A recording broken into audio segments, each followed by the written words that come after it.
Richmond, Virginia, August 1855. In the suffocating heat of a Tuesday afternoon, on the auction platform at Lumpkin's Alley, something occurred that would fracture the carefully maintained order of Virginia's most powerful families. A slave was brought to the block, a young man whose appearance so thoroughly violated every assumption about human bondage that bidding didn't just exceed expectations. It stopped entirely for 17 full minutes, while grown men stood paralyzed, unable to form words, unable to process what they were witnessing. The price that finally broke the silence would reach $11,000, more than the cost of the entire auction house, more than some plantations sold for. The buyer, a man named Harrison Whitmore, would be dead within 3 weeks. His widow would vanish before his body was cold. And the beautiful slave who caused this catastrophe would trigger a sequence of events so disturbing that Richmond's newspapers would later conspire to erase entire days from their archives, creating gaps in history that remain unexplained to this hour. What was it about this particular slave that drove rational men to madness? What secrets surrounded his arrival in Richmond that powerful institutions spent decades trying to bury? Before we dive deeper into what became known among those who remember as the Richmond Horror, make sure you're subscribed and hit that notification bell.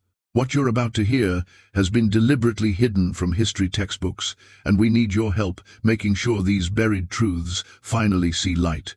Drop a comment telling us where you're watching from. We're building a community of people who refuse to let uncomfortable history stay buried. The truth begins not on the auction block, but 6 weeks earlier, in the mountains of Western Virginia, where something happened that no one could explain. The town of Lexington sits in the Shenandoah Valley, a place where old Virginia money goes to pretend the modern world doesn't exist. In July 1855, a traveling slave trader named Gideon Hale arrived there with a coffle of 12 slaves he'd purchased from failing farms in Kentucky. Hale was known for his cruelty, even among men who made their living in human suffering. He worked alone, trusted no partners, and had a reputation for acquiring slaves through methods that other traders considered too dangerous or too immoral, even by their degraded standards.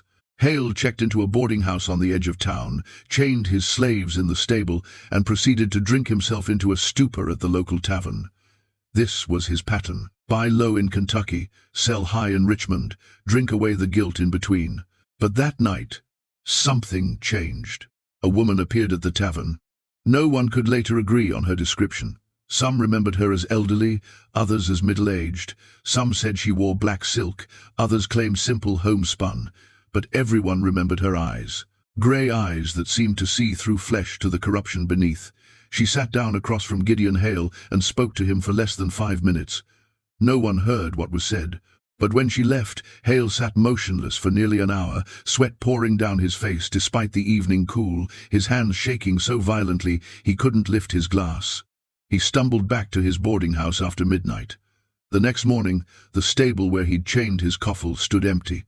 All 12 slaves had vanished. Their chains lay on the ground, still locked. No sign of forced entry.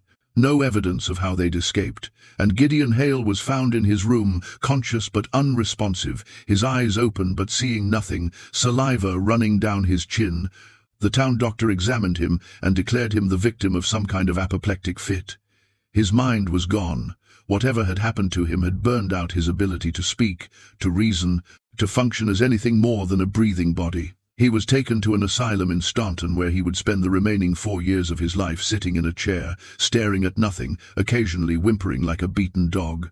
The escaped slaves were never found. The mystery of how they'd freed themselves from locked chains in a secured stable remained unsolved. And most people in Lexington were content to forget the entire disturbing incident. Most people, but not everyone. 3 weeks after Hale's collapse, a slave appeared at the Richmond auction house of Pulliam and Slade. He arrived alone, walking through the front door at mid-morning, his wrists bound by simple rope, no chains, no handler, no documentation of ownership. James Pulliam, the senior partner, later described the moment of his arrival as the strangest experience of his 40-year career in the slave trade. The young man was perhaps 23 years old, tall and lean with skin that held a color somewhere between honey and amber, suggesting mixed ancestry, though not in the usual patterns. His features possessed a symmetry that seemed mathematically impossible. High cheekbones that caught light like sculpture, a jawline that could have been rendered by a master portraitist. Eyes of such an unusual color, a deep violet blue that appeared almost luminous in certain light, that Pulliam actually stepped backward when the young man looked directly at him. But it wasn't just the physical beauty, though that alone was extraordinary enough to draw attention. It was something else, a quality of stillness about him, a sense that he existed somehow outside the normal flow of time and circumstance. He moved with a grace that suggested noble breeding, yet his clothes were simple laborer's garments, worn but clean. He spoke when spoken to, his voice cultured and precise, yet he offered no explanation for his presence. No story of where he'd come from, or who owned him. "Who sent you here?" Pulliam demanded, trying to reassert authority over this deeply unsettling situation. "I was told you would know what to do with me," the young man replied calmly. "Told by whom?" "By the woman in grey." Pulliam felt ice travel down his spine. He'd heard rumors from Lexington.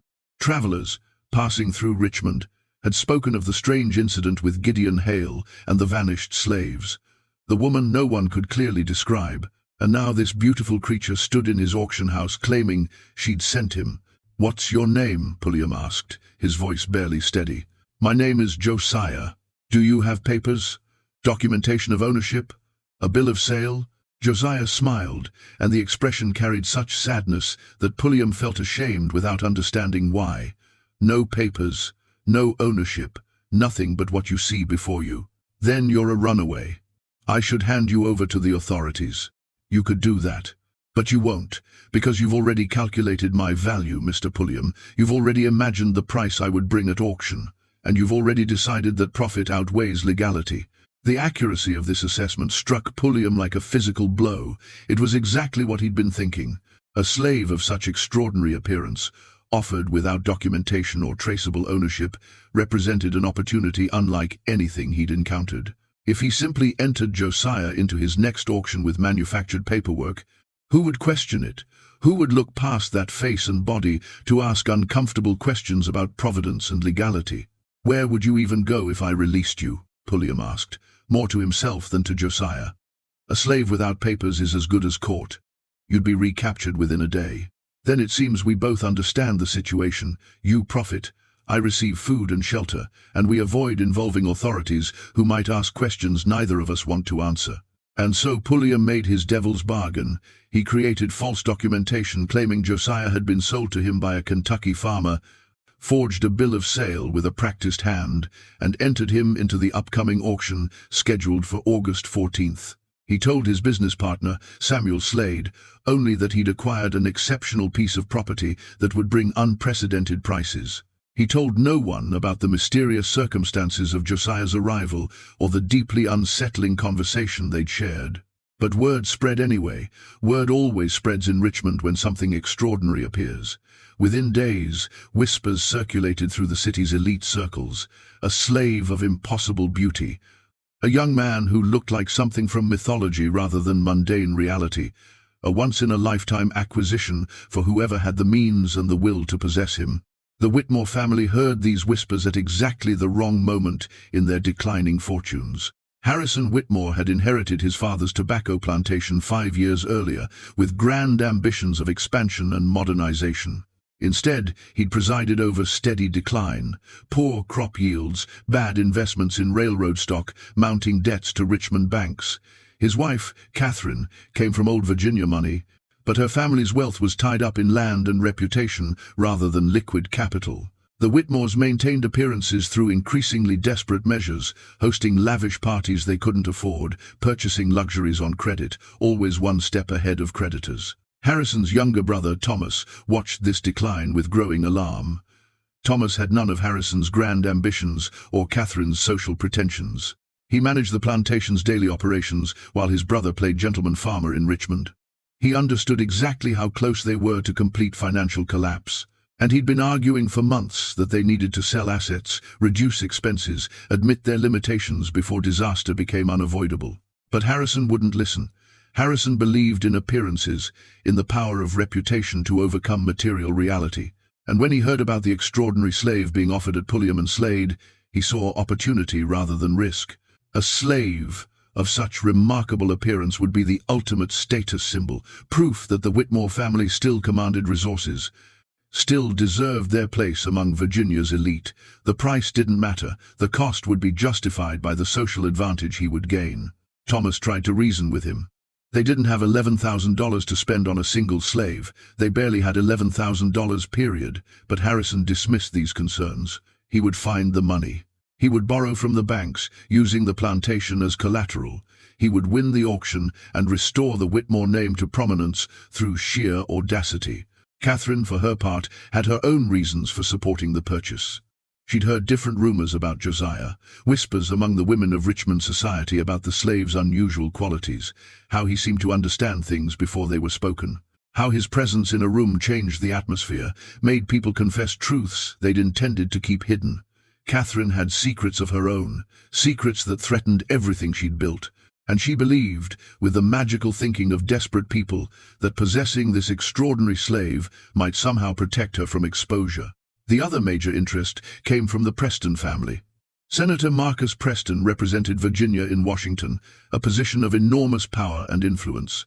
His son Daniel managed the family's Richmond holdings, including a townhouse on Grace Street where the senator stayed during his frequent returns from the capital. Daniel had recently married a Philadelphia heiress named Elizabeth, bringing much-needed capital into the Preston family coffers. But the marriage was troubled. Elizabeth found Virginia society stifling and backward. She hated the slavery that surrounded her, made no secret of her abolitionist sympathies, and had already threatened to return to Philadelphia and take her fortune with her. Daniel, desperate to salvage his marriage and maintain access to Elizabeth's money, thought the beautiful slave might serve as a peace offering, something so rare and valuable that even Elizabeth's moral objections might be overcome by the aesthetic appeal. He imagined presenting Josiah as essentially a work of art rather than a laborer, a household ornament that would demonstrate the Preston family's refined taste rather than their participation in human bondage. It was twisted logic born of desperation, but Daniel believed it absolutely. As August 14th approached, James Pulliam realized he'd created something far more dangerous than a simple high-value auction. The interest in Josiah had taken on an obsessive quality. Multiple wealthy families had made private inquiries. Offers of advance purchase at premium prices, thinly veiled threats about what might happen if they didn't win the bidding. The situation had escalated beyond normal commercial competition into something darker, something that felt like violence waiting for an excuse to manifest. Pulliam tried to manage the situation by establishing strict auction rules. Each bidder would be required to show proof of funds before participating. Bidding would be conducted in a private room rather than the public block. Only serious buyers with verified resources would be admitted. But these precautions, intended to prevent chaos, would prove entirely inadequate for what was coming. The night before the auction, Josiah requested to speak with Pulliam privately. The auction house owner found him in the holding room, sitting on a simple cot, his hands folded calmly in his lap. In the lamplight, his beauty seemed even more pronounced, almost painful to witness directly. "You know what's going to happen tomorrow," Josiah said quietly. "Not a question, a statement." "I know there will be substantial bidding," Pulliam replied carefully. "I expect to see a final price that will satisfy all parties." "That's not what I mean. You know there will be violence. You've felt it building. Men don't spend $11,000 on a slave without rage and desperation driving them. Whatever happens tomorrow will destroy someone, probably multiple people, and you'll bear responsibility for facilitating it." Pulliam felt anger rise in him. "I'm conducting legitimate business. If wealthy men want to compete for valuable property, that's their affair. I didn't create the circumstances that brought you here, didn't you?" Josiah's violet eyes fixed on him with unsettling intensity. "You chose to proceed without questioning where I came from. You chose to forge documentation rather than investigate my origins. You chose profit over conscience, Mr. Pulliam, and tomorrow you'll see where that choice leads." "What are you?" Pulliam whispered, voicing the question that had haunted him for weeks. "You're not like other slaves. You're not like anyone I've ever encountered. What really happened in Lexington with Gideon Hale? Who is the woman in grey?" Josiah smiled that sad smile again. "Some questions answer themselves, Mr. Pulliam. Pay attention tomorrow. Watch what happens when men try to possess what was never meant to be owned. You'll understand everything then." The conversation left Pulliam deeply shaken. He returned to his office and spent hours reviewing the forged documentation he'd created, searching for some flaw that might provide excuse to cancel the auction. But the papers were perfect. He'd been too skilled at his forgery. And more practically, cancelling now would enrage the wealthy families who'd already committed to bidding. He was trapped by his own greed into seeing this through to whatever conclusion awaited. August 14th arrived with oppressive heat and air, so thick it felt like breathing water. The auction was scheduled for 2 o'clock. By noon, the Whitmore, Preston and 3 other wealthy families had assembled at Pulliam and Slade, each accompanied by lawyers and financial agents, each determined to win regardless of cost. Harrison Whitmore arrived with documents showing he'd mortgaged his entire plantation. Every acre, every building, every slave he currently owned, all offered as collateral for a loan that would give him the liquid capital to bid without limit. Thomas had refused to attend, making his disgust with this insanity clear. But Catherine accompanied her husband, dressed in her finest silk, ready to witness their family's salvation or destruction. Daniel Preston brought bank drafts worth $15,000, the maximum he'd been able to extract from Elizabeth's trust without her direct authorization. She didn't know he was here. She didn't know he was about to spend her inheritance on a human being.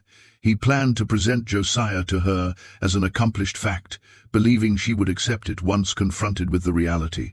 The other bidders represented various degrees of wealth and desperation. A cotton factor named Williams, who saw Josiah as an investment that could be resold to northern collectors for even higher prices. A widow named Mrs. Ashford, whose interests seemed to go beyond commercial considerations into territory that made even the other bidders uncomfortable. And a quiet man named Graves, who offered no explanation for his presence, but whose eyes held a cold calculation that suggested purposes no one wanted to examine too closely. At exactly 2 o'clock, Josiah was brought into the private auction room, and for 17 full minutes, no one spoke, no one moved. They simply stared at him with expressions ranging from awe to hunger to something approaching fear. The reality of his presence exceeded every description they'd heard. He stood on the raised platform in simple clothing, his hands unbound now, his posture relaxed but dignified. And he looked at each bidder in turn with those violet eyes that seemed to see through flesh to the desperations and corruptions beneath. James Pulliam finally broke the silence, his voice strained. "Gentlemen, ladies, we'll begin bidding at $1,000. $5,000, Harrison Whitmore said immediately, his voice tight with need. $7,000, Daniel Preston countered without hesitation. $9,000, Mrs. Ashford said, her eyes never leaving Josiah's face. The bidding escalated with terrifying speed. 10,000, 11,000, 12,000. The amounts being thrown out exceeded rational assessment of value. This was no longer commerce. This was something else, something dark and consuming. 15,000, the quiet man named Graves said calmly. Final offer. The room went silent. $15,000 for a single slave. The amount was obscene. It exceeded the combined annual income of most Virginia families. For a brief moment, it seemed the auction would end with Graves as the winner. But Harrison Whitmore wasn't done. His face had gone red, sweat pouring down his temples, his hands shaking. He looked at Catherine, who nodded almost imperceptibly, giving permission for the family's complete destruction. And Harrison said, in a voice that sounded like it came from somewhere beyond rational thought, $20,000. The shock in the room was absolute. James Pulliam actually gasped. Daniel Preston made a sound like he'd been struck. Even Josiah, who'd maintained perfect composure, showed the faintest flicker of what might have been pity. Going once, Pulliam said mechanically. Going twice. Sold, Graves said quietly from the back of the room. But not to Mr. Whitmore. Sold to death and misery and consequences none of you are prepared to face. What are you talking about? Pulliam demanded. You're not the high bidder.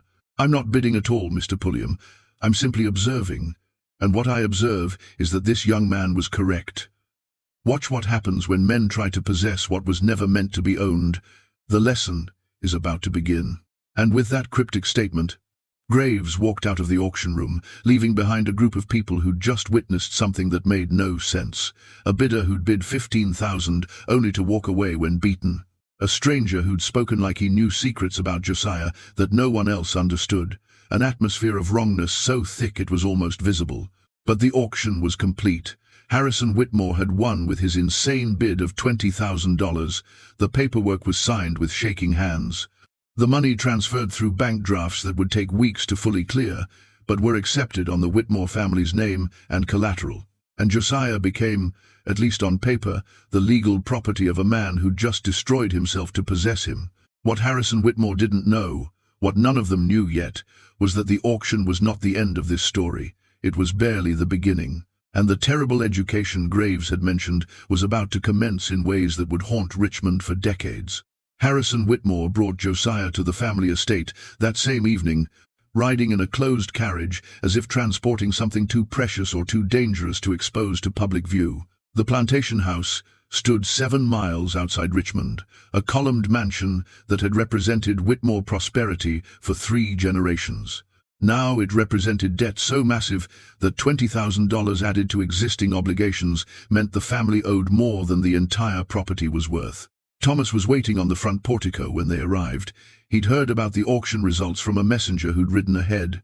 His face held an expression beyond anger, beyond disgust, something closer to grief. "You destroyed us," Thomas said flatly as Harrison helped Josiah down from the carriage. "For a pretty face, you traded away 3 generations of family legacy. I hope you're satisfied." "You'll understand when you see him properly," Harrison replied, his voice carrying a manic edge. "When society sees what we've acquired, when they realize the Whitmores can still command resources that others can only dream of." "Society will realize we're bankrupt madmen," Thomas interrupted. "That's what they'll realize. We can't make the loan payments, Harrison. Even with perfect crop yields, we couldn't service the debt you just incurred. You've condemned us to foreclosure." Catherine stepped between them, her expression carefully composed. "What's done is done. Fighting about it won't change anything. We'll adapt. We'll find a way forward." But as she spoke, her eyes kept drifting to Josiah, who stood quietly observing this family drama with that unsettling calm. And for just a moment, Catherine felt something shift inside her chest. A sensation like ice water spreading through her veins. A certainty that bringing this beautiful creature into their home had invited something far worse than financial ruin. Josiah was given a room in the main house, not in the slave quarters. Harrison insisted on it, claiming he wanted his investment close and secure. But the decision created immediate tension among the estate's other slaves. Who was this newcomer that he warranted treatment reserved for family? What made him so special that normal rules didn't apply? The head house slave, an older woman named Ruth who'd served the Whitmores for 40 years, confronted Thomas about it that night. "That boy ain't natural," she said bluntly.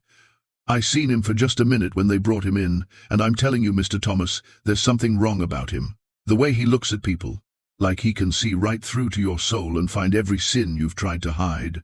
He's just a slave, Ruth. An expensive one, but still just property. No, sir. He ain't just anything. You mark my words. That boy is going to bring death to this house. I feel it in my bones. Death and revelation and judgment." Thomas wanted to dismiss Ruth's concerns as superstition, but he'd felt it too when he looked at Josiah. That sense of wrongness, of something operating according to rules that had nothing to do with the normal order of things. He'd spent his entire life on this plantation, had been raised among slaves, had managed human property as casually as managing livestock. But Josiah made him deeply uncomfortable in ways he couldn't articulate. That first night, strange things began happening. Small things at first. A mirror in the hallway that cracked from corner to corner, despite no impact or temperature change. 3 clocks in different rooms that all stopped at the same moment, 3:17 a.m. A portrait of Harrison's father that fell from its mounting and landed face down, the canvas torn as if by claws, though no animal had been near it. Harrison dismissed these incidents as coincidence. Old houses settled, objects fell, clock stopped. Nothing about it warranted concern. But Catherine knew better. She'd grown up in a Virginia family that still remembered old stories. Tales of haints and conjuring, and things that walked wearing human shapes but carrying purposes that had nothing to do with human concerns. She tried to speak with Josiah the next morning, finding him in the garden where he'd been given permission to walk. He stood among the roses, touching their petals with long fingers, his expression meditative. "Who are you really?" Catherine asked without preamble. "And don't tell me you're just a slave. I've seen slaves my entire life. You're something else." Josiah turned to her with those violet eyes, and Catherine felt her breath catch. "What do you want me to be, Mrs. Whitmore? A victim you can pity? A possession you can display? A judgment you can fear? I want the truth. The truth is, you already know. You've known since the moment you agreed to let Harrison purchase me. You understood this would end badly, but you let it happen anyway because you thought maybe, just maybe, my presence would distract from your own secrets, that people would be so focused on the mysterious, beautiful slave that they wouldn't notice what you've been hiding." Catherine's face went pale. "What are you talking about?" "The letters, Mrs. Whitmore. The ones you've been burning in your bedroom fireplace, the correspondence with a certain gentleman in Charleston. Your husband thinks you burn old receipts and meaningless papers. He doesn't realize you've been conducting an affair for the past 2 years. An affair that's produced consequences you're desperately trying to conceal." Catherine stepped backward as if struck. "How could you possibly?" "I know many things. That's my purpose, not to be owned, but to reveal, to bring hidden truths into light. Your husband destroyed himself financially to possess me, but what he actually purchased was exposure. For himself. For you. For everyone in this house who's been living behind carefully maintained lies. You're saying you're here to destroy us deliberately. I'm saying I'm here because your family needed destroying. You've built everything on foundations of theft and violence and lies. The enslaved people who work this plantation. Do you know how they were acquired? Your husband's father bought most of them from a trader who specialized in kidnapping free black people from northern cities. 27 of the 32 slaves on this property were born free, stolen from their families, falsely documented, sold into bondage that has no legal legitimacy. That's not possible. My father-in-law was a respectable man. Respectability and monstrosity aren't mutually exclusive, Mrs. Whitmore. Many of history's greatest evils have been committed by respectable people who convinced themselves their actions were justified. Your family's respectability is built on bones, and now those bones are going to speak. Catherine fled from the garden, her heart hammering. She found Harrison in his study, already drinking, though it was barely noon. She tried to tell him what Josiah had said, but her husband dismissed it as the slave trying to manipulate her emotions. "He's property, Catherine. Property doesn't make threats or predictions. It serves, and he'll serve us beautifully once society sees what we've acquired." But society was already seeing. Word of the $20,000 purchase had spread through Richmond like fire through dry grass, and the reaction was not admiration, but horror and mockery. Cartoons appeared in newspapers showing Harrison as a fool. Editorials questioned his sanity. Business associates who'd once courted Whitmore favor now avoided the family entirely. The acquisition that was supposed to restore their reputation was destroying it far more effectively than bankruptcy alone could have managed. 3 days after Josiah's arrival, the first death occurred. One of the field slaves, a young man named Isaac, was found in his cabin with his throat cut. The wound was clean and deep, suggesting a sharp blade and someone who knew what they were doing. But Isaac's cabin door had been locked from the inside, the windows were too small for anyone to enter, and no weapon was found anywhere near the body. The local sheriff investigated perfunctorily. The death of a slave rarely warranted serious attention. He ruled it suicide, despite the impossibility of someone cutting their own throat so deeply and then making the knife vanish. The other slaves knew better. They whispered that Isaac had been talking about Josiah, had been saying things about the beautiful newcomer that suggested he knew something dangerous. Now Isaac was dead, and the message was clear. Some secrets demanded silence. Thomas tried to convince Harrison to sell Josiah immediately, cut their losses, accept whatever price they could get, and remove this cursed presence from their home. But Harrison refused. He'd invested everything in this acquisition. Admitting it was a mistake would mean admitting he'd destroyed his family for nothing. His pride wouldn't allow that admission. Meanwhile, Daniel Preston was having his own crisis.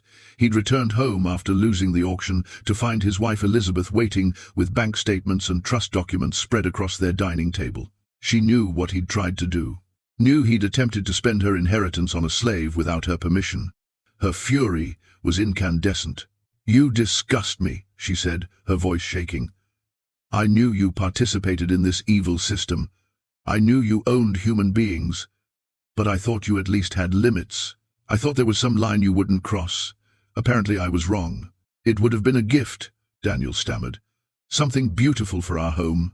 A gift would be freeing the slaves you already own. A gift would be using my money to help people escape bondage rather than purchasing them deeper into it. What you tried to do, this is just evil justified by aesthetic appreciation. You wanted to own a human being because he was beautiful. Do you understand how depraved that is? Everyone here owns slaves, Elizabeth. It's the foundation of our economy. Then your economy is built on hell, and I won't finance it another day.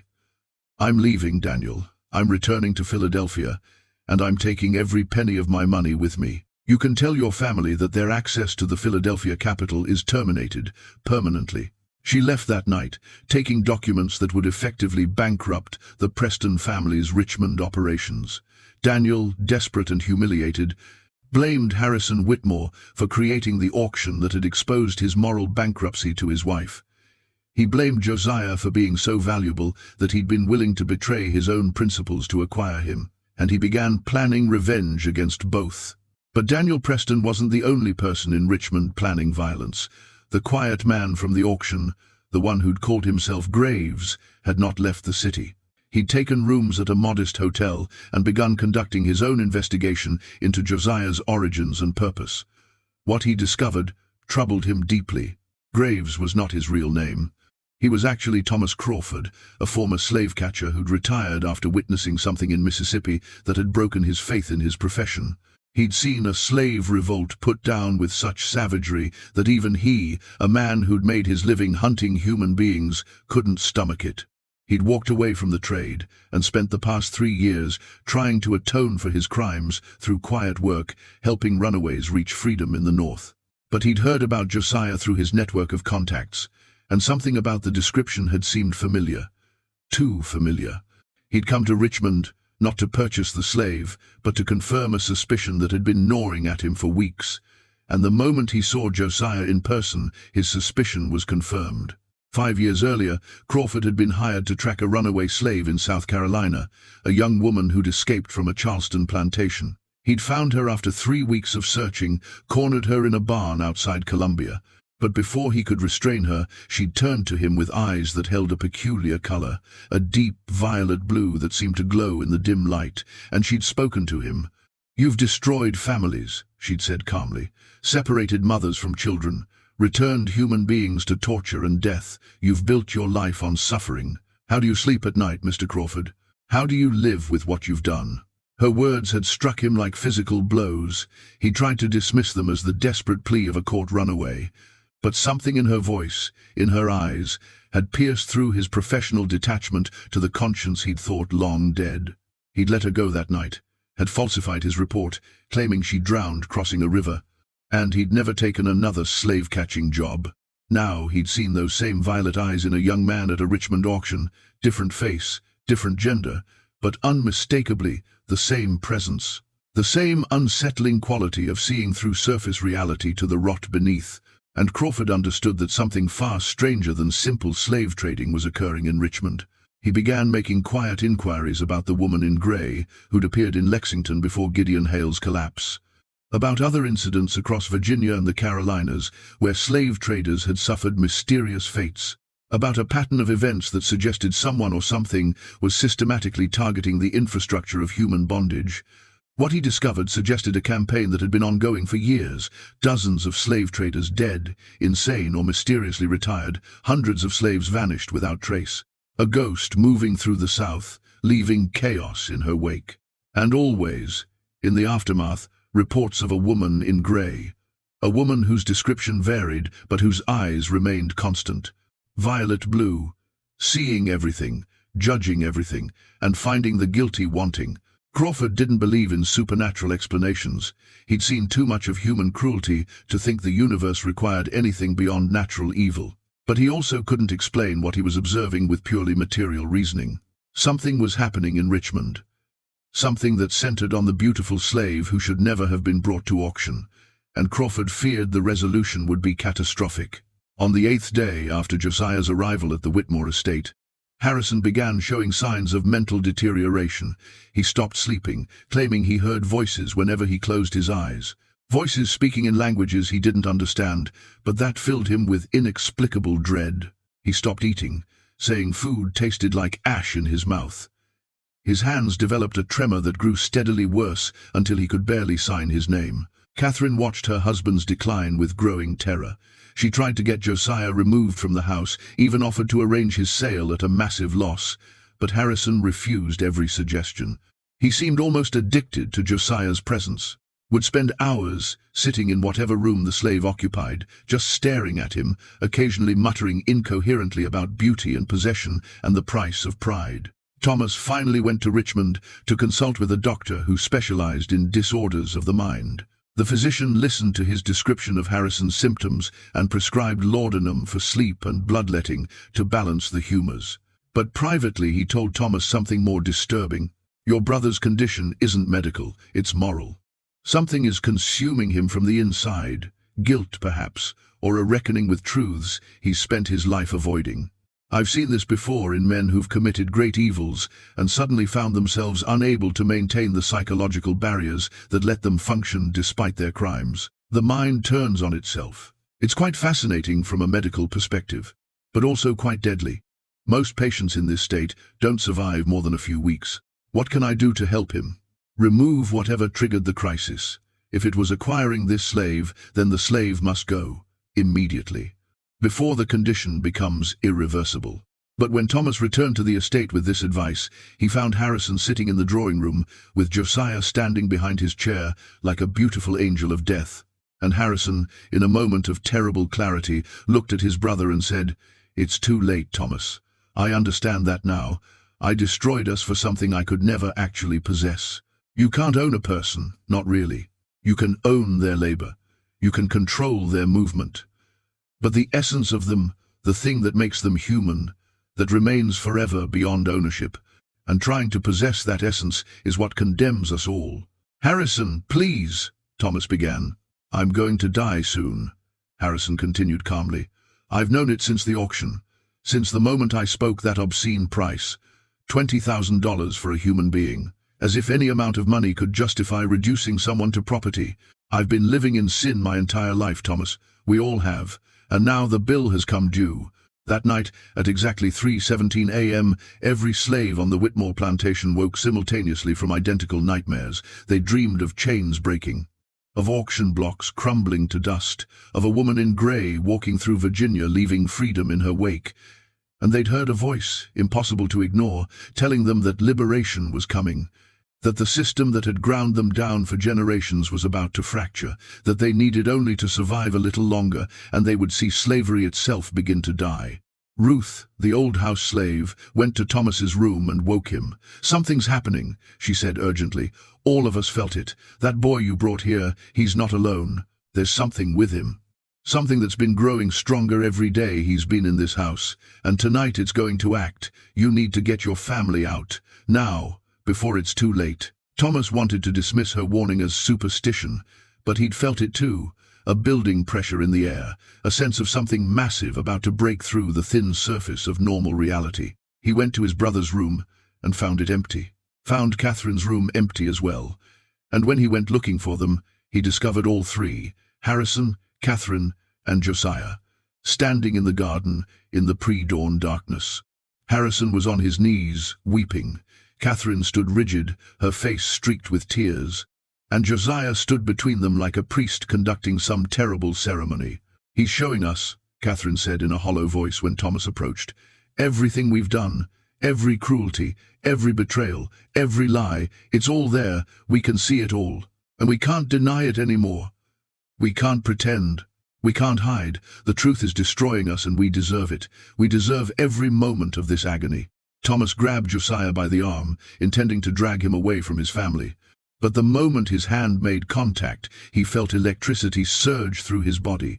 Not physical electricity, something else, and suddenly he was seeing things, memories that weren't his own. The kidnapped slaves his father had purchased, their terror, their grief, their despair, the families torn apart, the lives destroyed, the endless accumulation of suffering that had built the Whitmore fortune. All of it flooding into his consciousness at once, impossible to deny, impossible to dismiss. He released Josiah's arm and staggered backward, gasping, "What are you?" Josiah smiled, that sad smile. I'm what happens when oppression becomes so vast that reality itself must bend to accommodate justice. I'm the reckoning you've avoided for generations. I'm every suppressed truth demanding to be heard. And I'm just the beginning. The sun rose on a plantation transformed. The slaves had gathered near the main house, not threatening, not aggressive, but present in a way they'd never been before. Present as witnesses to whatever was about to occur. As participants in a shift that none of them fully understood, but all of them felt in their bones. Something fundamental was changing. Something that would ripple far beyond this single estate. And in Richmond, in auction houses and law offices and bank boardrooms, men were beginning to understand that the acquisition of one impossibly beautiful slave had triggered consequences that would consume them all. The news from the Whitmore estate reached Richmond by mid-morning. A rider arrived at James Pulliam's office with a message that made the slave trader's blood run cold. Harrison Whitmore was dead, found in his study at dawn with no marks of violence, no sign of struggle. He'd simply stopped living. His face held an expression that the messenger described as peaceful acceptance mixed with absolute horror, like a man who'd seen the truth of his entire existence and couldn't survive the knowledge. Catherine Whitmore had been taken to her sister's home in Richmond, barely coherent, muttering about revelations and judgment. Thomas had assumed temporary control of the estate, but had sent word that he would be selling everything immediately. The plantation, the slaves, every asset the family owned. He wanted nothing more to do with any of it. And Josiah had vanished. Sometime between dawn and when the doctor arrived to examine Harrison's body, he'd simply disappeared from the estate. No one saw him leave. The slaves claimed ignorance with expressions that suggested they knew far more than they were saying. But Thomas hadn't pursued the matter. He'd seemed relieved that the beautiful slave was gone. Pulliam read the message 3 times, his hands shaking. Harrison Whitmore had paid $20,000 for a slave who'd destroyed him in 8 days, and now that slave was loose somewhere in Richmond, carrying whatever terrible purpose had killed Gideon Hale and driven Harrison to his death. He needed to warn the other bidders, needed to tell them that Josiah wasn't just valuable property but something far more dangerous. But even as he considered this, Pulliam knew it was too late. The forces set in motion by that auction couldn't be stopped by warnings or precautions. Something fundamental had shifted, and Richmond's elite would pay the price for their participation in human bondage. Daniel Preston learned of Harrison's death while preparing documents to declare bankruptcy. Elizabeth's departure had taken with it the capital that kept his family's Richmond operations solvent. Without her money, the Preston holdings couldn't service their debts. Everything would have to be sold. The townhouse on Grace Street, the shares in 3 textile mills, even his father's collection of rare books that represented generations of Preston scholarship. But Daniel found himself unable to care about financial ruin. Something else was consuming him. Ever since the auction, he'd been having dreams, vivid nightmares where he saw himself from outside his body, saw himself as others must see him, a man who'd been willing to purchase a human being as a gift to placate his abolitionist wife. The moral grotesqueness of that attempt had been invisible to him in the moment. But now, he couldn't stop seeing it, couldn't stop understanding that he'd been willing to compromise every principle to maintain access to money and status. The night after Harrison's death, Daniel woke to find someone standing at the foot of his bed. In the darkness, he could make out only a silhouette, but he knew immediately who it was. "You're here to kill me," Daniel said, surprised by his own calm. Josiah's voice came from the darkness. "I'm not here to kill anyone, Mr. Preston. That's not my purpose. I'm here to show you the truth. What you do with that truth is your choice." Light flared as Josiah lit the bedside lamp. In the warm glow, his beauty was almost painful. Daniel looked at him and felt the full weight of what he'd tried to do, attempted to purchase this person, reduce him to property, all to salvage a marriage already destroyed by Daniel's own moral bankruptcy. "How did you get in here?" "The doors are locked. Locks are physical barriers. What I am moves beyond such limitations. I told you at the auction, Mr. Preston, watch what happens when men try to possess what was never meant to be owned. You're watching now. Your marriage ended, your fortune vanished. Your father's reputation about to be destroyed when it becomes public knowledge, how you attempted to misuse your wife's trust fund. My father had nothing to do with my decisions. Your father built his political career on maintaining the slavery system. He's voted for every law that strengthened bondage, opposed every measure that might have granted freedom. He's been complicit in the suffering of millions of people, and you've followed his path perfectly, both of you choosing power and comfort over justice. Both of you telling yourselves that politics is just politics, that personal moral responsibility doesn't apply to systemic evil. Daniel felt tears running down his face. I didn't understand. I swear I didn't see. You understood perfectly. You simply chose not to let understanding affect your behavior. That's different. That's worse, actually. Ignorance can be educated, but willful blindness, that requires a crisis to break through. And you're in that crisis now, Mr. Preston. The question is whether you'll emerge from it changed or destroyed. Josiah walked to the window and looked out at Richmond's sleeping streets. This city built its wealth on stolen lives, he said quietly. Every mansion, every cobblestone, every chandelier, in every drawing room, all of it funded by human suffering. The enslaved people who were bought and sold here number in the hundreds of thousands over the decades, and each one was a complete human being with hopes and dreams and potential that was crushed to serve other people's greed. He turned back to Daniel. Your wife understood that. She tried to make you understand, but you couldn't hear her because hearing would have required changing, and change was too expensive. Well, the bill has come due anyway. You'll lose everything regardless. The only choice now is whether you lose your soul along with your fortune.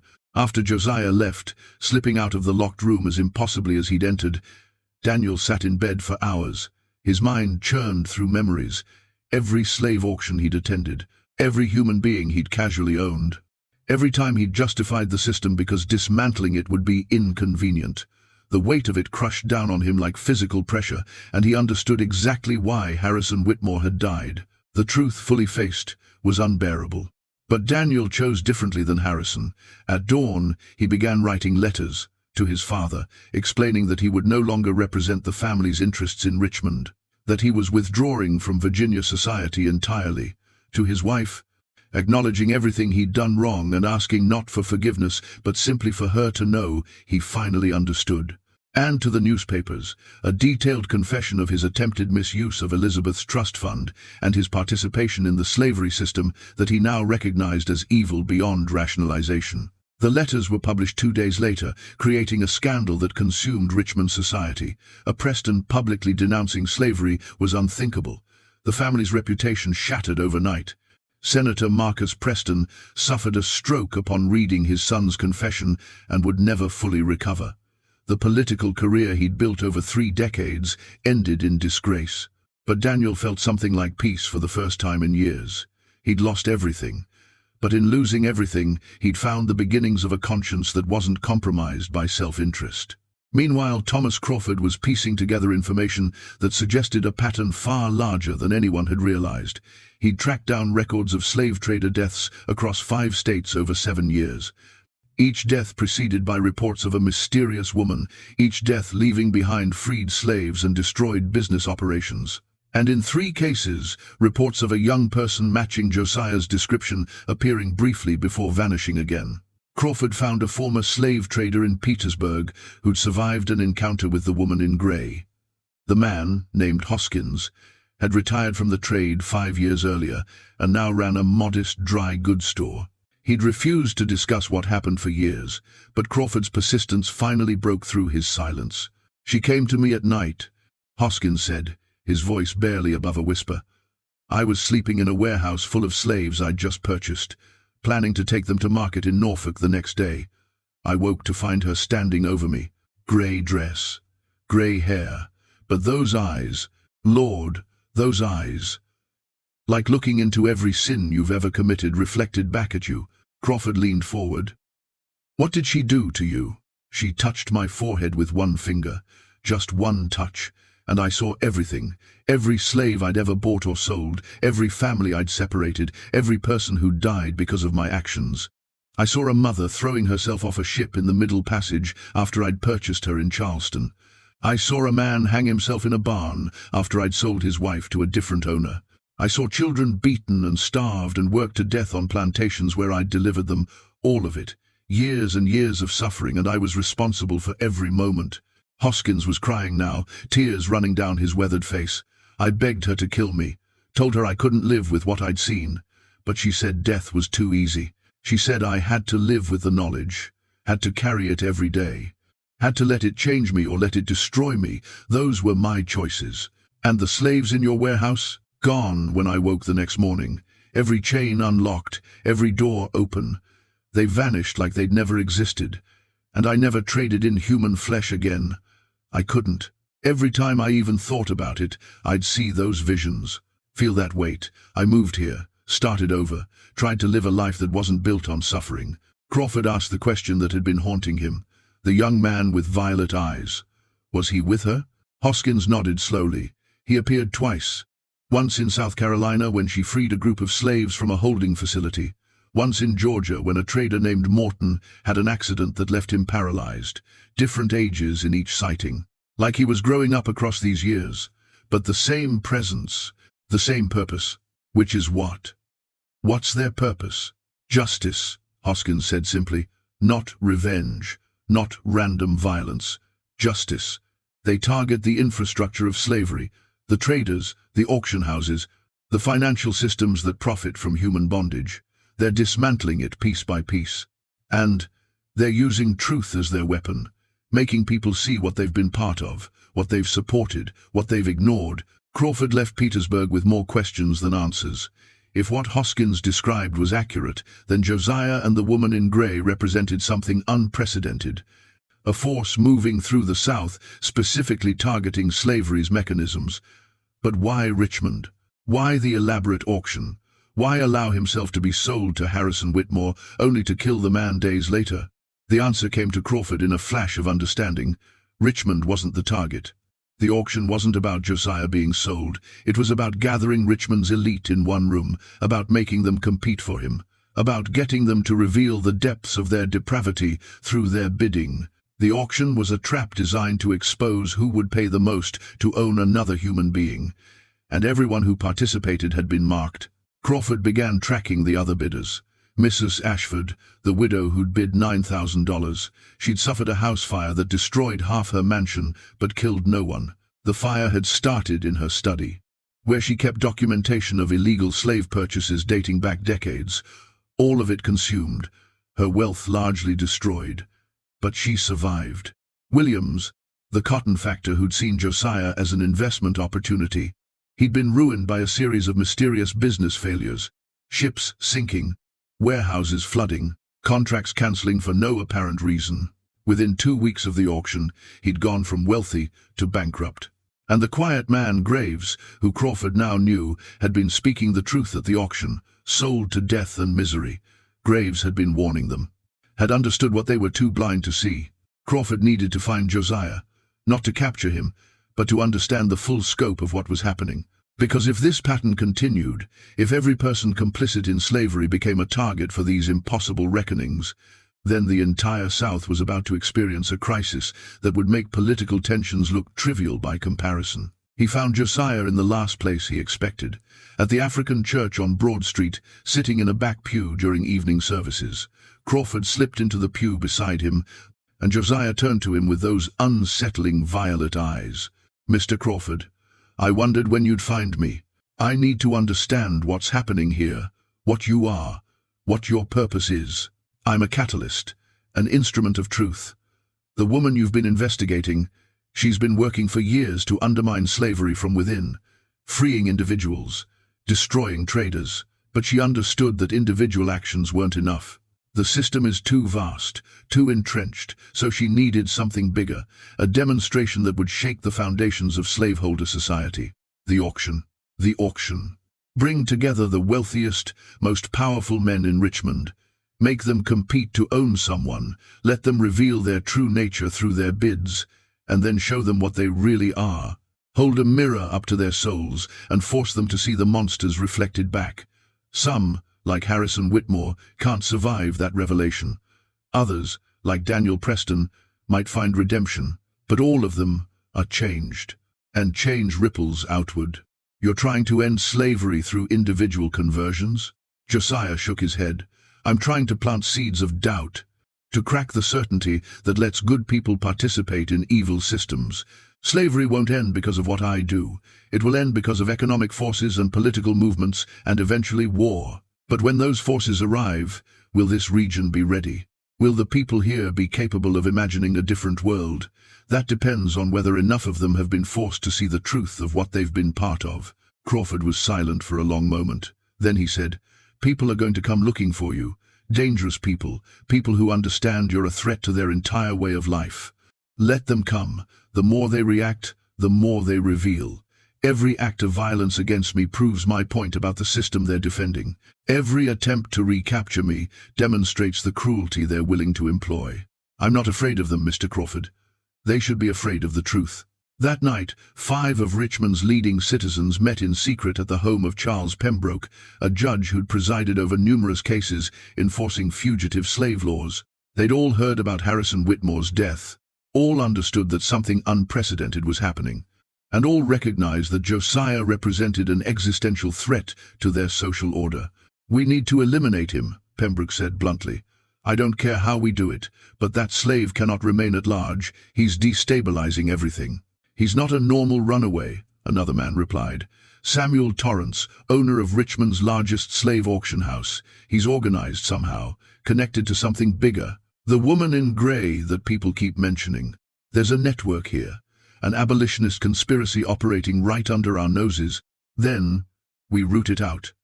We use every resource at our disposal. We make it clear that anyone harboring this fugitive will face consequences. We hire the best slave catchers money can buy, and we make an example that will discourage any other slaves from thinking they can defy the system." They drafted a formal notice, $5,000 reward for Josiah's capture, permission granted for extreme measures in his recovery, public warning that anyone assisting him would be prosecuted to the fullest extent of the law. The notice would be printed in every Richmond newspaper and distributed throughout Virginia. But as they signed the document, none of them noticed the small crack that had appeared in Pembroke's study window. None of them saw the figure in grey standing in the garden outside, watching them plan violence against her son. None of them understood that their conspiracy had been observed from the beginning and that their plans were already accounted for in a design far more sophisticated than they could imagine. The woman in grey smiled in the darkness. Let them hunt. Let them offer rewards. Let them prove, through their desperation, exactly what they were willing to do to maintain power over other human beings. Every action they took would serve her purpose. Every act of violence would demonstrate the brutality of the system they defended. The trap had been set months ago, the auction had been the bait, and now Richmond's elite were walking exactly where she needed them to go, toward revelation, toward judgment, toward a reckoning they couldn't avoid. The education Graves had mentioned at the auction was entering its final phase, and the lesson would be written in the destruction of everyone who'd thought they could possess Josiah without consequence. The beautiful slave they'd competed to own was actually the instrument of their destruction, and by the time they understood that truth, it would be far too late to save themselves. The manhunt for Josiah began at dawn on August 27th, 11 days after the auction that had set Richmond on fire. Professional slave catchers arrived from as far as Georgia and Tennessee, drawn by the unprecedented $5,000 reward. They brought dogs trained to track runaways, brought chains and restraints designed for the most resistant captives, brought a willingness to employ violence that exceeded even the normal brutality of their profession. But they found nothing. Josiah had vanished into Richmond's hidden geography, the spaces between official recognition and actual reality. The network of free black people, sympathetic whites, and enslaved people who maintained secret channels of communication and protection. He moved through the city like smoke, visible for moments before dispersing, always one step ahead of his pursuers. The slave catchers grew increasingly frustrated and increasingly violent. They raided homes in the black sections of Richmond, destroying property and terrorizing families on the flimsiest suspicions. They dragged free black people off the streets, demanding to see their papers, beating those whose documentation wasn't immediately available. The violence they employed in searching for Josiah revealed the cruelty that had always been present in the system, but usually remained hidden behind legal formalities. And that revelation was exactly the point. Thomas Crawford understood this as he watched the manhunt devolve into naked terrorism. Josiah wasn't hiding because he feared capture. He was hiding to draw out the violence, to make the slave catchers and their sponsors reveal their true nature to anyone paying attention. Every brutal raid, every innocent person beaten, every family terrorized. All of it proved what abolitionists had been saying for decades, that slavery wasn't a benign institution of economic necessity, but a system of violence that required constant terror to maintain itself. The woman in grey watched this unfold from her various vantage points throughout Richmond. She'd established herself weeks ago under a false identity as Mrs. Eleanor Graves, a widow from Baltimore seeking property investments. She attended social functions, observed the elite families, listened to their conversations, and she documented everything with a precision that would have impressed the most dedicated historian. In her rented rooms, she maintained extensive files on Richmond's leading citizens, their business dealings, their personal scandals, their involvement in the slavery system.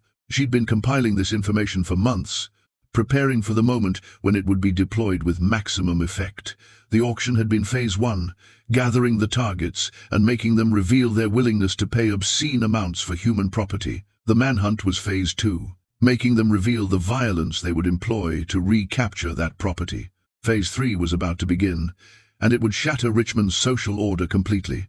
Catherine Whitmore had been staying with her sister since Harrison's death, barely speaking, barely eating, her mind circling endlessly around the revelations Josiah had forced upon her.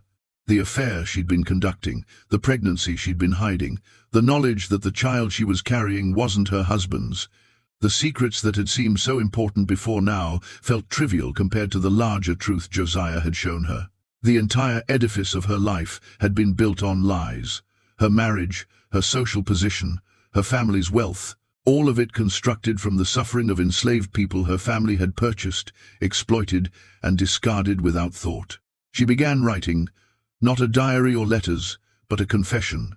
Everything she knew about her family's involvement in slavery, the kidnapped free black people her father-in-law had purchased, the falsified documentation, the bribes paid to judges and officials, the systematic cruelty employed to maintain control over human property.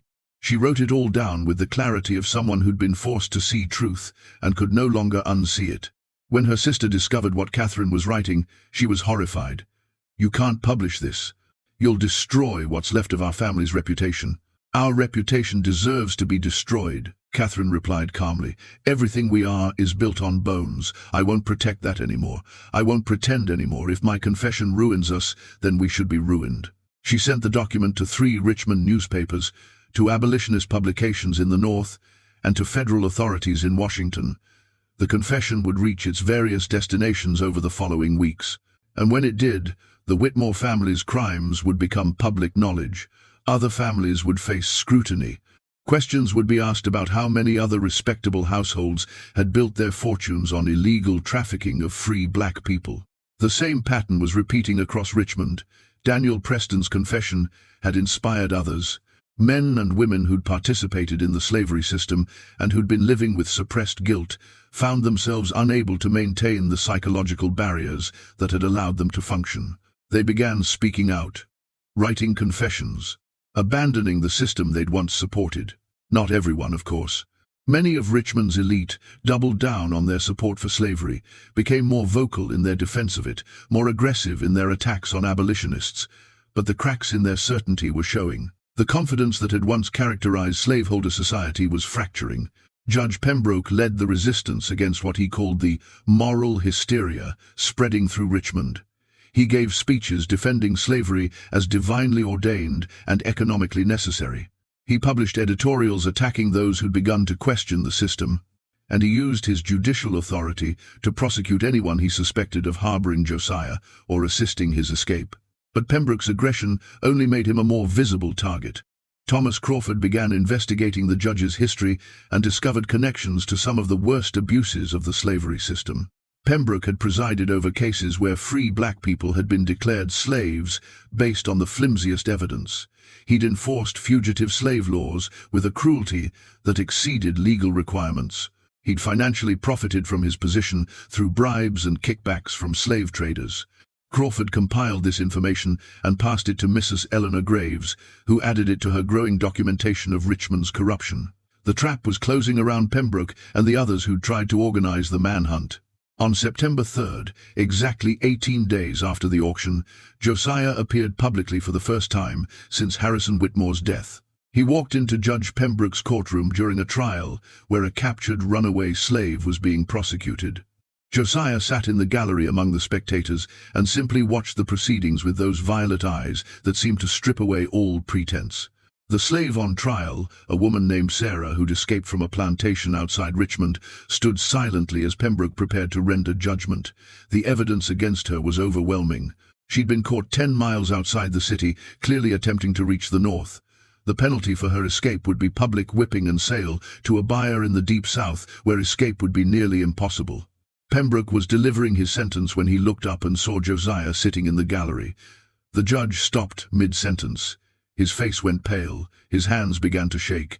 Every person in the courtroom turned to look at what had caught his attention and saw the beautiful young man who'd become the object of an obsessive manhunt. The slave catchers who'd been stationed at the courthouse rushed toward Josiah, but he stood calmly and spoke in a voice that carried to every corner of the room. "Judge Pembroke, would you like to tell everyone here about the 14 free black people you've declared slaves over the past 5 years, about the bribes you've accepted from slave traders, about your financial stake in the auction house that profits from human trafficking?" Pembroke's face turned from pale to red. "Guards, seize that fugitive immediately." But before anyone could reach him, Josiah continued, "Or should we discuss what happened to the Thompson family? How you ruled them slaves despite documentation proving their freedom? How they were sold south and you received $200 for facilitating the transaction?" The gallery erupted in murmurs. Josiah's accusations were specific enough to ring true. People began looking at Pembroke with new suspicion. The judge's authority, built on decades of apparently impartial service, cracked under the weight of these revelations. "He's lying!" Pembroke shouted. "He's a fugitive slave making desperate accusations." "Then examine your records," Josiah said calmly. "Check the cases I've mentioned. You'll find the irregularities. You'll see the pattern. Unless you've destroyed the evidence, which would itself be telling, wouldn't it?" The slave catchers reached Josiah, but as they grabbed his arms, something extraordinary happened. The woman in grey appeared at the courtroom door, not entering, just standing at the threshold. And when she raised one hand, every chain in the courtroom shattered simultaneously. The manacles on Sarah, the restraints on 2 other slaves being held for trial. Even the decorative chain that held a chandelier crashed to the floor in a cascade of broken links. The courtroom dissolved into chaos. People screamed and fled.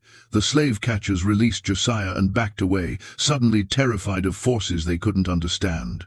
And in the confusion, Josiah, Sarah, and the other freed slaves walked out of the courtroom with the woman in grey, disappearing into Richmond's streets, while behind them Judge Pembroke collapsed behind his bench, clutching his chest, his authority shattered beyond repair.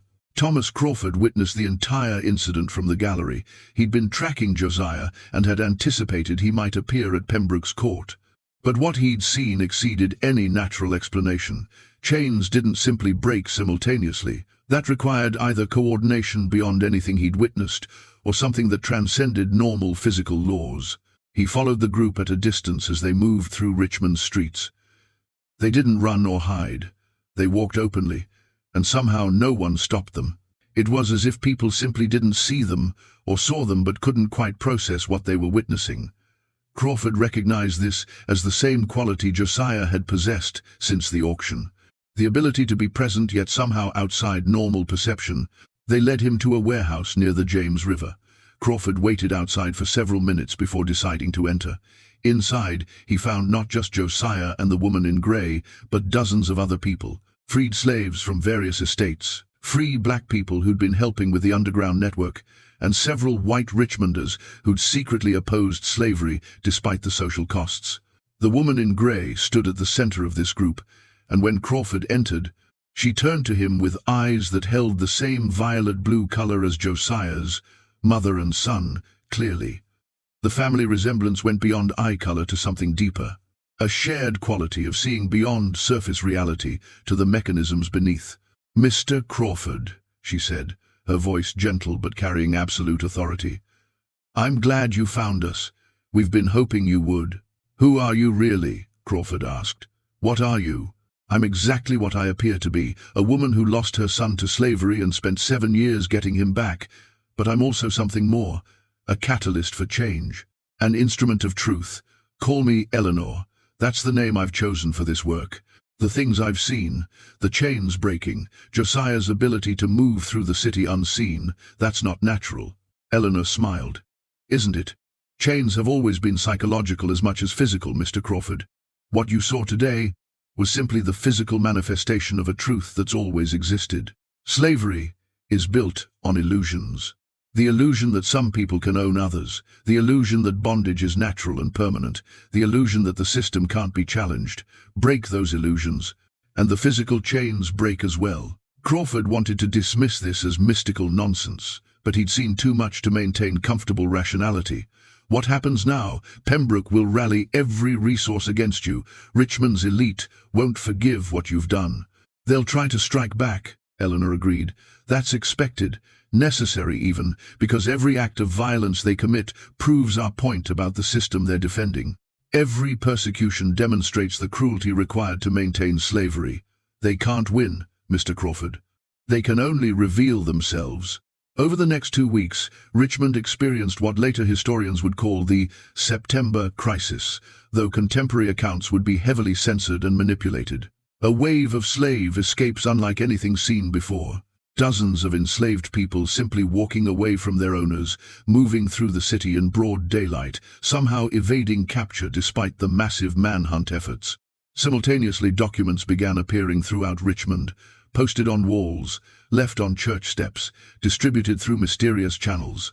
These documents detailed the criminal activities of prominent citizens, the illegal slave trafficking, the bribery and corruption, the sexual exploitation of enslaved women, the systematic violence. All of it documented with names, dates, and specific incidents that couldn't be easily dismissed. Eleanor's files, built over months of careful investigation, were being deployed strategically, each revelation carefully timed to maximize impact. Each exposure designed to crack the unified front of Richmond's slaveholding class. Some of the exposed men fled the city. Others doubled down on their defenses but found themselves increasingly isolated as former allies distanced themselves from the scandals. The economic impact was catastrophic. Slave prices plummeted as buyers became afraid of purchasing property that might simply walk away. Auction houses lost business. Traders found themselves unable to operate. The entire infrastructure of Virginia's slave economy trembled as confidence in the system's stability evaporated. And through it all, Josiah moved through Richmond like a ghost, appearing at crucial moments to deliver specific revelations to specific people. He visited the homes of slaveholders and showed them truths about themselves they'd spent lifetimes avoiding. Some, like Harrison Whitmore, couldn't survive these revelations. Others found themselves transformed, abandoning the system they'd once supported. If you're intrigued by stories of resistance and hidden history, by narratives that reveal uncomfortable truths about the past, you'll find more buried stories like this here on The Sealed Room. We specialize in the histories that powerful institutions tried to erase. Subscribe and join us in bringing these suppressed truths back to light. On September 17th, exactly 1 month after the auction, Eleanor orchestrated her final demonstration. She arranged for every piece of documentation she'd compiled to be delivered simultaneously to newspapers across Virginia and the North, to federal authorities, and to abolitionist organizations. Hundreds of pages detailing Richmond's involvement in illegal slave trading, corruption, and systematic violence. The revelations sent shockwaves through Virginia and beyond. Federal investigations were launched. Lawsuits were filed. Several prominent Richmond citizens fled to avoid prosecution. The social order that had seemed so permanent and unshakable was revealed as fragile construction built on crimes that could no longer be hidden. Judge Pembroke was among those who fled, disappearing into the Deep South where his crimes would be less scrutinized. His judicial career was destroyed, his reputation obliterated. The other men who'd organized the manhunt for Josiah faced similar fates: bankruptcy, exposure, social exile. The slave catchers who'd terrorized Richmond's black community found themselves targets of investigation for their brutal methods. Several were prosecuted. Others left Virginia entirely, their profession suddenly far more dangerous than it had been before. Thomas Crawford found Eleanor one final time before she and Josiah departed Richmond for good. They met in the warehouse where he'd first found her network, now mostly empty as the people she'd helped escape moved on to their next destinations. "You've destroyed Richmond's slave trade," Crawford said, "at least temporarily. But the system is too big. It will rebuild." "Of course it will," Eleanor agreed. "This was never about ending slavery through our actions alone. It was about planting seeds, creating doubt, demonstrating that the system isn't as invulnerable as its defenders claim. When the real crisis comes, and it will come soon, the political crisis that will tear this nation apart, will Virginia be ready? Will the South be capable of imagining a different future? That depends on how many people have been forced to see the truth. Was it worth it? The risk, the violence, the people who died." Eleanor's expression hardened. "Harrison Whitmore died confronting the truth of what he'd done. That's more mercy than he gave the people he enslaved. The others who've been exposed, who've lost their fortunes and reputations, they're experiencing a fraction of the suffering they inflicted on others. So yes, Mr. Crawford, it was worth it. Every moment of it." Josiah approached them, and Crawford saw in his face not the mysterious beauty that had captivated Richmond's elite, but something simpler and more human. A young man who'd survived something terrible and come out the other side still fighting. "What will you do now?" Crawford asked him. "Continue the work. There are other cities, other networks, other institutions that profit from bondage. My mother and we've learned how to crack them, how to use their own greed and pride against them. We'll keep moving, keep revealing, keep breaking the chains, both physical and psychological." "And you," Eleanor asked Crawford, "what will you do with what you've learned?"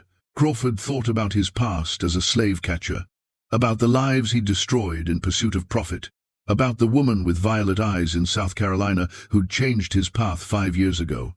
"I'll help. Whatever this network needs, whatever resources I can provide.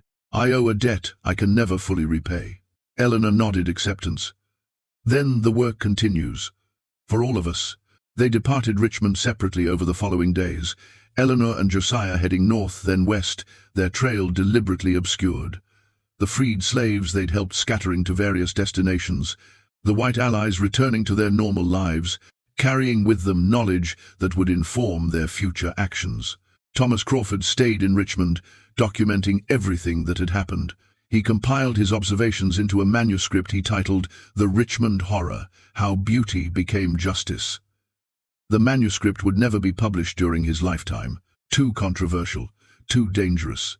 It would remain hidden in Crawford's effects until after his death in 1873, when his daughter would discover it and recognize its historical importance. By that time, the Civil War had come and gone. Slavery had been abolished through constitutional amendment. The system that had seemed so permanent in 1855 had been destroyed by forces far larger than Eleanor and Josiah's operations. But Crawford's manuscript argued that their work had been essential preparation, that the cracks they'd created in slaveholder certainty had made the eventual collapse possible. That truth had been a weapon as powerful as any army. The manuscript also addressed questions that haunted everyone who'd witnessed the events. What exactly were Eleanor and Josiah? Were they simply determined activists using psychological manipulation and clever timing? Or had they been something more? Something that transcended normal human categories? Crawford's conclusion was characteristically pragmatic. It doesn't matter what they were. What matters is what they did. They forced people to see truth. They demonstrated that slavery's apparent permanence was illusion. They proved that resistance was possible, even when resistance seemed futile. Whether they accomplished this through natural means or supernatural intervention is ultimately irrelevant. The effect was the same. Change became possible because someone refused to accept the existing order as inevitable. The beautiful slave who sold for $20,000 in Richmond in August 1855 vanished from official historical records after September. No documentation exists of Josiah's later life. No records track Eleanor's movements after she left Virginia. Some historians have suggested they were myths, legends created to give hope to enslaved people during desperate times. But Thomas Crawford's manuscript insists they were real. And more importantly, it argues they weren't unique. That throughout the South, individuals and networks were working to undermine slavery from within. That the system's collapse wasn't simply the result of northern armies and political movements, but also of internal rot exposed by people willing to risk everything to reveal truth. The auction in Richmond became legend in different ways for different audiences. Among Virginia's white elite, it was remembered as a cautionary tale about obsession and excess, about the dangers of paying too much for anything, even human property. The story was sanitized, made safe, turned into a narrative about financial imprudence rather than moral reckoning. But among the black community, the story survived in different form, as a tale of resistance and justice, of a beautiful young man who walked into the heart of slavery's infrastructure and destroyed it from within, of chains that broke not just physically but spiritually, of truth that proved more powerful than any violence slavery could employ. Both versions contain elements of truth. Both miss parts of the larger reality. What really happened in Richmond in August and September 1855 was something that couldn't be neatly categorized or easily explained. It was a moment when the assumed order cracked, when people who'd thought themselves secure discovered their security was illusion, when a system that claimed moral legitimacy revealed its foundation in violence and corruption. The incredible mystery of the most beautiful male slave ever auctioned in Richmond isn't ultimately about beauty or monetary value or the specific mechanics of one auction. It's about something more fundamental. It's about the price of moral complicity, the cost of participating in evil systems, the reckoning that comes, inevitably, for those who value profit and status over human dignity. Every person who bid on Josiah revealed something about themselves through their bidding. Every person who participated in his manhunt demonstrated the violence they were willing to employ to maintain control over other human beings. And every person who faced the truth he forced upon them had to make a choice: change or be destroyed, adapt or cling to dying certainties. Richmond survived the September crisis, but it was changed. The confidence that had characterized Virginia's slaveholding class was permanently damaged. Questions that had been unthinkable became speakable. Doubts that had been suppressed found expression. The city limped toward civil war 5 years later, already fractured by internal contradictions that Eleanor and Josiah had helped expose. And somewhere in the north, a beautiful young man with violet eyes and his determined mother continued their work. Moving through cities, identifying targets, using truth as their weapon, breaking chains wherever they found them, creating cracks in slavery's foundation that would widen until the entire edifice collapsed. That's the real mystery. Not how one slave sold for an impossible price, but how resistance persisted even in the darkest times. How hope survived when hope seemed irrational. How people trapped in an evil system found ways to fight back even when fighting seemed futile. The story of Josiah and Eleanor reminds us that history isn't just something that happens to people. It's something people make through their choices. That systems of oppression, no matter how powerful they appear, contain within them the seeds of their own destruction. That truth, once revealed, can never be fully suppressed again. Richmond tried to forget what happened in 1855, tried to erase the records, tried to pretend the September crisis had never occurred. But history remembers. The suppressed documents survive in archives. The stories persist in family histories. The truth endures despite all efforts to bury it. What do you think drove men to bid such impossible sums for another human being? What does it reveal about the psychology of slavery that beauty could command higher prices than strength or skill? How does the story of Josiah's resistance change your understanding of the antebellum South? Leave your thoughts in the comments. We read every one, and these conversations help us understand which buried histories matter most to our community. If this story affected you, if it made you think differently about history and resistance and the power of truth, then share it with someone who needs to hear it. These stories are too important to remain sealed away.